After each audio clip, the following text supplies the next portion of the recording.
নমস্কার, কেমন আছো সবাই? আশা করি তোমরা সকলে ভালো আছো, আমিও ভালো আছি। তো প্রত্যেক দিনের মতন আজকেরও আবার একটা নতুন রেসিপি নিয়ে চলে এসেছি। কাঁচা আলু আর এক বাটি বেসন দিয়ে এত সুন্দর মজাদার একটা রেসিপি হয়, সম্পূর্ণ নিরামিষ। তো কিভাবে বানাবো সেটাই তোমরা দেখতে থাকো, আর ভালো লাগলে লাইক কমেন্ট শেয়ার করবেন, চ্যানেলটিকে সাবস্ক্রাইব করে সঙ্গে থাকবেন। চলুন তাহলে আজকে রেসিপি শুরু করা যাক। এই যে দেখুন, আমি খুব সুন্দর একটা মজাদার রেসিপি বানিয়ে নিয়েছি, আর দেখতে দেখুন কতটা লোভনীয় হয়েছে। এটা টমেটো সসের সঙ্গে খেতে কিন্তু দুর্দান্ত লাগে।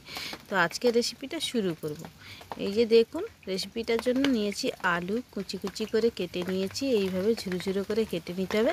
আর নিয়েছি এক বাটি বেসন, নিয়েছি জিরে গুঁড়ো, ধনে গুঁড়ো, লবণ, আর নিয়েছি হলুদ আর লঙ্কা গুঁড়ো। লঙ্কাটা তোমরা কম বেশি করে নিতে হবে, যেহেতু এটা পকোড়ার মতন একটা বানানো হবে। তো এই যে এইটা কিন্তু খুব কম উপকরণে মোটামুটি বানানো যায়। এই যে দেখুন, বেসনটা দিয়ে দিয়েছি। এবার এগুলো যে মশলাগুলো আছে এগুলোকে আমি দিয়ে দেব। তো এখন আমি সব মশলাগুলো একসঙ্গে দিয়ে এটাকে একটু হাত দিয়ে মাখিয়ে নিয়ে অল্প অল্প জল দিয়ে এটাকে মাখতে থাকবো।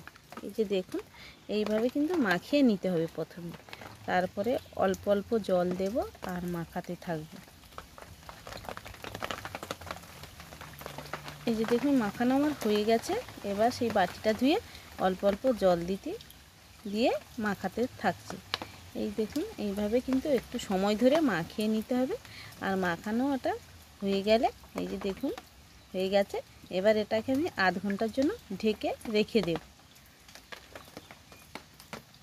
এই যে দেখুন, ঢাকনাটা চাপিয়ে দিলাম, আর আবারও আমি ফিরে আসছি আধ ঘন্টার পরে। এই যে দেখুন কতটা নরম হয়ে গেছে আলুগুলো। আর এটাকে মাখিয়ে কিন্তু একটু সময় রেখে দিতে হবে। আর এদিকে দেখুন, একটা কড়ার মধ্যে তেলটা গরম করে নিয়েছি। এবার আমি এই যে দেখুন অল্প অল্প করে ছোট ছোট করে দিয়ে দেব। এই যে দেখুন, কম কম করে এইভাবে দিয়ে দিতে হবে। আর উনুনের আঁচটা হালকা থেকে মাঝারি রেখে এটাকে ভেজে নিতে হবে, আর না হলে ভিতরটা কাঁচা থাকবে আর উপরটা পুড়ে যাবে। এই যে দেখুন, অল্প অল্প করে দিয়ে আমি এটাকে ভেজে নেব। আর এটা খেতে কিন্তু অসম্ভব মজার লাগে।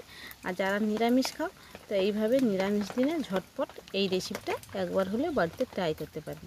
এই যে দেখুন, এক পাশটা ব্রাউন কালার চলে এলে এটাকে আমি উল্টে পাল্টে এই যে দেখুন ভেজে নেব।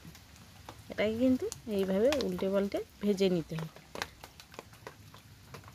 এখন আমি ব্রাউন কালার করে ভেজে নিচ্ছি একটু সময় ধরে। এই যে দেখুন, ভাজা আমার হয়ে গেছে। একইভাবে আমি সবগুলো ভেজে নিয়েছি।